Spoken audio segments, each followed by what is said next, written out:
ಅವ್ರಿಗೆ ತರ ಎಂಚಿದ್ದೀನಿ ನಾನು ತರ ಎಂಚಿದ್ದೀನಿ ನಾನು ಆ ಕಡೆ ಹೇಳು ಆ ಕಡೆ ಹೇಳಲ್ಲಿ ತರ ಸಾಹೇಬ್ರಿಗೆ ಅವ್ರಿಗೆ ಒಳ್ಳೆ ಹೆಸರು ಹಾಳಾಗ್ತಾ ಇದೆ. ಇಲ್ಲಿ ಎಲ್ಲ ಎಷ್ಟು ದುರಂಕರವಾಗಿ ಮಾತಾಡ್ತಾ ನೋಡು, ಭಾರಿ ದುರಂಕರವಾಗಿ ಮಾತಾಡ್ತಾ ಇದೀಯಾ. ಸಾಹೇಬ್ರ ಬಗ್ಗೆ ನಿನ್ಗೆ ಗೊತ್ತಿಲ್ಲ, ನಿನಗೆ ನಮ್ಮ ಬಗ್ಗೆನೂ ನಿನ್ಗೆ ಗೊತ್ತಿಲ್ಲ. ನಿನಗೆ ಏನು ನಿಮ್ಮ ಅಪ್ಪನಿಗೋಸ್ಕರ ಕೂಗಾಡೋದು ಪಬ್ಲಿಕ್ ಗೋಸ್ಕರ, ಅದು ಪಬ್ಲಿಕ್ ಸರ್ವೆಂಟ್ ಹೆಂಗಿರ್ಬೇಕು? ನಿಮ್ಮ ಅಪ್ಪನಿಗೋಸ್ಕರ ಕೂಗಾಡ್ತೀಯಲ್ಲ ನೀನು. ಅಮ್ಮನ ಕೇಳಂಗೆ ಚಿನ್ನ ಕೇಳಿದೆ ನಾನು ಏನ್ ಪ್ರಾಬ್ಲಮ್ ನೋಡಿ ಜೋಬ್ನಲ್ಲಿ ಎಷ್ಟೈತೆ ನಾನು ಹೆಂಗ್ ಕೆಲಸ ಮಾಡಬೇಕು ಅಂತ. ಅದಕ್ಕೆ ಎಲ್ಲ ಮಾತಾಡಿಲ್ಲ ನೀನು. ನೋಡಿ ನಾನು ಮಾತಾಡಿದಿಷ್ಟೇ. 100 rupees ಕೊಟ್ಟಾಗ ಏನ್ ಹೇಳಿದೆ? ಚೇಂಜ್ ಕೊಡು ಅಂದೆ. ಚೇಂಜ್ ಕೊಟ್ಟಾಗ ನಾನು 30 ರೂಪಾಯಿ ಕೊಟ್ಟೆ. 30 ರೂಪಾಯಿ ಕೊಟ್ಟಾಗ ಮತ್ತೆ 4 ರೂಪಾಯಿ ಕೊಡ್ರಿ ಅಂದೆ. ಅದಕ್ಕೆ ನಾನೇನ್ ಹೇಳಿದೆ? ನಿಮ್ ಬಿಹೇವ್ ಸರಿ ಇಲ್ಲ, ಸಚಿವರ ಗಮನಕ್ಕೆ ತರ್ತೀನಿ ಅಂದ್ರೆ ಸಚಿವರು ನಾನೇ ಗೆಲ್ಸಿರೋದು, ನಾನೇ ಓಟ್ ಹಾಕಿರೋದು. ಅವ್ರಿಗೆ ತರ ಎಂಚಿದ್ದೀನಿ ನಾನು ತರ ಎಂಚಿದ್ದೀನಿ ನಾನು ಆ ಕಡೆ ಹೇಳು ಆ ಕಡೆ ಹೇಳಲ್ಲಿ ಸಾಹೇಬ್ರಿಗೆ ಅವ್ರಿಗೆ ಒಳ್ಳೆ ಹೆಸರು ಹಾಳಾಗ್ತಾ ಇದೆ. ಇಲ್ಲಿ ಎಲ್ಲ ಎಷ್ಟು ದುರಂಕರವಾಗಿ ಮಾತಾಡ್ತಾ ನೋಡು, ಭಾರಿ ದುರಂಕರವಾಗಿ ಮಾತಾಡ್ತಾ ಇದೀಯಾ. ಸಾಹೇಬ್ರ ಬಗ್ಗೆ ನಿನ್ಗೆ ಗೊತ್ತಿಲ್ಲ, ನಿನಗೆ ನಮ್ಮ ಬಗ್ಗೆನೂ ನಿನ್ಗೆ ಗೊತ್ತಿಲ್ಲ. ನಿನಗೆ ಅರ್ಥ ಆಯ್ತಾ? ಬಹಳ ನೀಟಾಗಿ ಮಾಡ್ತೀಯ.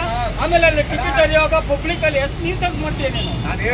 ಏನು ನಿಮ್ಮ ಅಪ್ಪನಿಗೋಸ್ಕರ ಕೂಗಾಡೋದು ಪಬ್ಲಿಕ್ ಗೋಸ್ಕರ, ಅದು ಪಬ್ಲಿಕ್ ಸರ್ವೆಂಟ್ ಹೆಂಗಿರ್ಬೇಕು?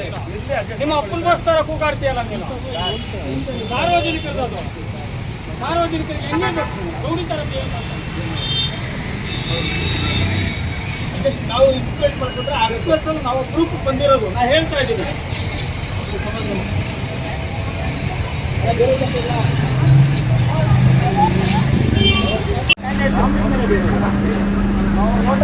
ನಾನು ಅವ್ರ ಸಾರ ಇವತ್ತಿಗೆ ಎಲೆಕ್ಷನ್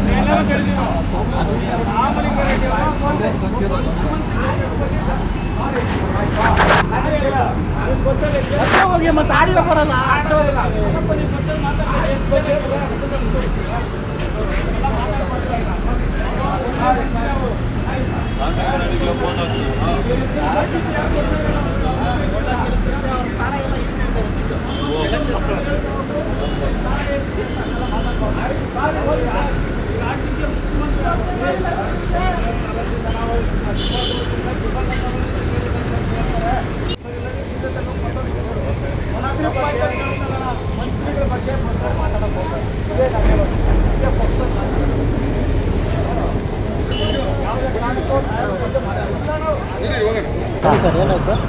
ಈ ದಿನ ಚಂದಾಪುರದಿಂದ ಆನೇಕಲ್ಗೆ ನಾನು ಬಸ್ಸಲ್ಲಿ ಬಂದೆ. ಈ ದಿನ ನನ್ನ ಕಡೆ 100 ರೂಪಾಯಿ ಇತ್ತು. ಅದನ್ನು ಕಂಡಕ್ಟ್ರ್ ಹೊನ್ನಪ್ಪ ಅನ್ನೋರಿಗೆ ನಾನು 100 ರೂಪಾಯಿನ ಕೊಟ್ಟಾಗ ಆತ ಚಿಲ್ಲರೆ ಇಲ್ಲ ಅಂತ ಹೇಳ್ದ. ಆಯಿತು ಸರ್ ಅಂತೇಳಿ ನಾನು 30 ರೂಪಾಯಿ ಕೊಟ್ಟೆ. 24 ರೂಪಾಯಿ ಟಿಕೆಟು. 30 ರೂಪಾಯಿ ಕೊಟ್ಟಾಗ ಸರ್ ಮತ್ತೆ 4 ರೂಪಾಯಿ ಕೊಡಬೇಕು ಅಂದ. 4 ರೂಪಾಯಿ ಇಲ್ಲಪ್ಪ 30 ರೂಪಾಯಿ ಕೊಟ್ಟಿದ್ದೀನಿ. ಆಮೇಲೆ ಭಾಳ ಏರು ಧ್ವನಿಯಲ್ಲಿ ಮಾತಾಡ್ದ. ನಾನು ಇದ್ಕೊಂಡು ನೋಡಪ್ಪ ಈ ರೀತಿಯಾಗಿ ಮಾತಾಡಬಾರ್ದು, ಇದನ್ನು ಸಚಿವರ ಗಮನಕ್ಕೆ ತರಬೇಕು, ನೀನು ಬಿಹೇವ್ ಸರಿಯಿಲ್ಲ, ಸಾರ್ವಜನಿಕರ ಹತ್ರ ಭಾಳ ಸ್ಮೂತಾಗಿ ಬಿಹೇವ್ ಮಾಡಬೇಕು, ನಮ್ಮಂಥವ್ರ ಹತ್ರ ನೀ ಈ ರೀತಿಯಾಗಿ ಮಾತಾಡ್ತೀನಿ, ಬೇರೊಬ್ಬರ ಹತ್ರ ಹೆಂಗೆ ಮಾತಾಡ್ಬೋದು ಅಂತೇಳಿದೆ. ಆವಾಗ ಆತು ಭಾಳ ಸಚಿವರ ಬಗ್ಗೆ ಕೂಡ ಭಾಳ ಕೀಳಾಗಿ ಮಾತಾಡಿದ್ದಾನೆ. ಆತನ ಹೆಸರು ಹೊನ್ನಪ್ಪ ಅಂಥೇಳಿ, ಡಿಪೋ ನಂಬರು 3, ಆತನ ಬ್ಯಾಡ್ಜ್ ನಂಬರು 6875 356 M18. ನನ್ನ ಒತ್ತಾಯ ಏನಂತ ಹೇಳಿದ್ರೆ, ಇಂಥ ಅಯೋಗ್ಯರನ್ನು ಈ ಕೂಡಲೇ ಸಸ್ಪೆಂಡ್ ಮಾಡಬೇಕು ಅಂತ ಒತ್ತಾಯವನ್ನು ಮಾಡ್ತಾಯಿದ್ದೀನಿ. ಅದೇ ರೀತಿಯಾಗಿ ಶಾಂತಿನಗರದ ಘಟಕದಲ್ಲಿ ದೂರನ್ನು ಕೊಡ್ತಾಯಿದ್ದೀನಿ.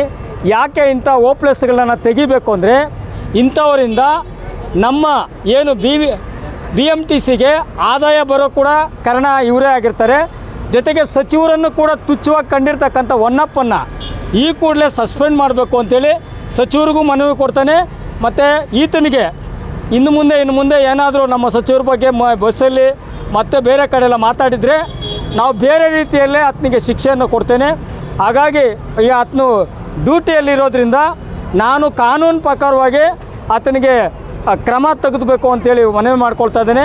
ನಾನಾದರೂ ಮಾಧ್ಯಮದ ಮುಖಾಂತರ ಏನಂದರೆ, ಇವತ್ತು ಸಾರ್ವಜನಿಕವಾಗಿ ನಾವು ಏನು ಹಣ ಕೊಟ್ಟು ಹೋಗ್ತಕ್ಕಂಥ ಈ ಕಂಡಕ್ಟರ್ಗಳು ಕೆಲವರು ಭಾಳ ಜನ ಒಳ್ಳೆಯವರು ಇರ್ತಾರೆ, ಕೆಲವರು ತುಂಬ ದುರಹಂಕಾರವಾಗಿ ಸಾರ್ವಜನಿಕರ ಹತ್ರ ಕೆಟ್ಟದಾಗಿ ನಡ್ಕೊತಕ್ಕಂಥವ್ರನ್ನ ಇಂಥವ್ರನ್ನು ಇನ್ನು ಮುಂದಿನ ದಿನಗಳಲ್ಲಿ ಇಲಾಖೆ ಇಂಥವ್ರನ್ನ ದಯಮಾಡಿ ಕೆಲಸದಿಂದ ತೆಗೆದ್ರೆ ಭಾಳ ಜನಕ್ಕೆ ನಿರುದ್ಯೋಗವಾಗಿ ತಾಳ್ತಾ ಇದ್ದಾರೆ. ಇಂಥ ಅಯೋಗ್ಯರನ್ನ, ಇಂಥ ಲೋಪರ್ಗಳನ್ನ ದಯಮಾಡಿ ಅಮಾನತ್ ಮಾಡಿ ಸಸ್ಪೆಂಡ್ ಮಾಡಬೇಕು ಅಂತ ನನ್ನ ಒತ್ತಾಯ.